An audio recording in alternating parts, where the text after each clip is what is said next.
In this video, we want to use SAP Business One to capture additional costs relating to a bill of materials and the relevant or the related production orders. So for this exercise, we are going to look at a particular product that we are making. So the product that I've selected in this instance is OR056, and we have a process that we need to carry out in this. We need to make the non-sterile version of this product sterile. So to do that, we set up a bill of materials. And the bill of materials has the non-sterile product plus a freight cost and irradiation. Basically, we have to send this product out to a third party where it is irradiated. The third party will invoice us for their costs of performing the irradiation. We'll also get an invoice from a transport company who will transport the goods from our site to the site for irradiation and then back again. So just looking at the irradiation item, we've set up an item called irradiation of this product. It's a non-stock item. We don't buy it or sell it. And we've set up the stock on this item so that the GL accounts are set at the item level. We've set the valuation method as standard, and we have set it an item cost. So just maximizing that window, then I've also enabled that the set GL accounts is at item level.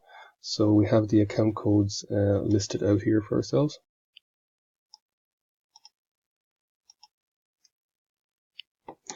And if we just turn on then the additional GL accounts, the one that I'm interested in right now is the expense account.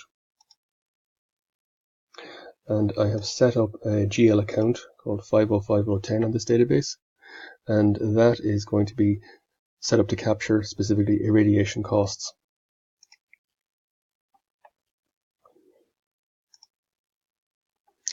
So we've got our bill of materials.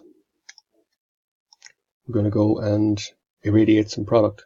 So we're going to create a production order. And in this instance, let's just irradiate a small quantity of product, just 10 kilos.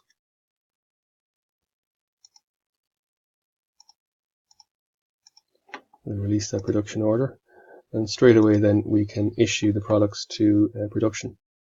So if I just choose to issue the components, you'll see that the only component being issued at the moment is the actual raw material, because the other items are non-stock items and they'll be back flushed. So this is a manual process.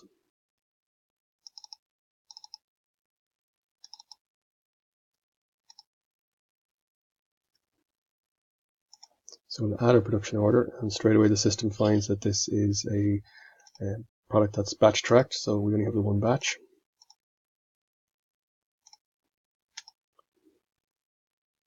So there we go. So far, if I just refresh my production order, I should see that so far I've issued the relevant quantity of the raw material. Or just to go and look at the relationship map, I have just the one item, which is the issue for production. So let's assume then that the product has gone out and is now returning to us. So we can receipt this from production. So of course we're now receiving in the sterile version of the product.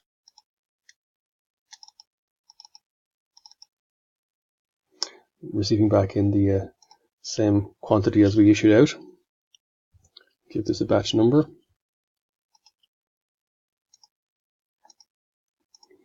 And we'll add that to the system. So the action of creating this receipt from production has received into stock our finished product, or well, our irradiated product.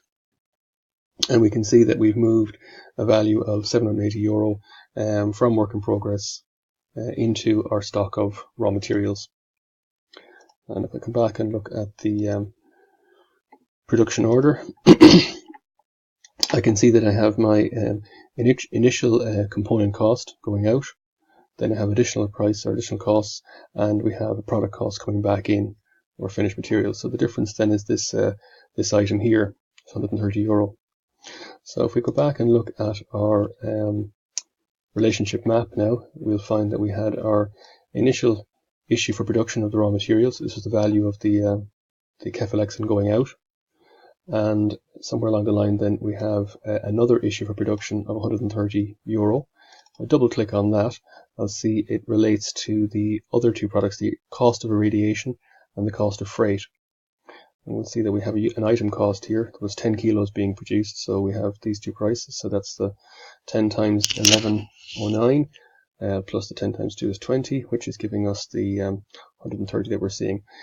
If we just look at our journal, then we should find that we have a credit going to the irradiation costs account on the GL and a debit going into the work in progress account. So the credits that we have here for irradiation and the cost of freight should be offset once we receive the purchase invoices from the company performing the irradiation, and separately the company performing the or carrying out the freight on this service will invoice us as well. So that's it. So just to follow the steps through again, we need to set up items for the freight and irradiation. We're setting up those items as non-stock items. We've set the GL account to happen at the item level, set the valuation method to standard, given it an item cost, a standard item cost. We've turned on the facility to see the expense account, and we've set up a specific, or just a GL account to capture the irradiation costs in isolation. The purpose of doing this is to give us effectively a control account to show us the value or the cost of irradiation, which will then be offset by the purchase invoices we receive for the irradiation item. So we should end up on the profit and loss with effectively no cost in this, or neutral cost, because our finished goods or our irradiated stock is taking on the full cost of that item. Just again looking at the summary, so we issued out €650 worth of non-irradiated or non-sterile product, and we're receiving back into stock 780, which is the 650 plus the additional cost associated with freight and the irradiation.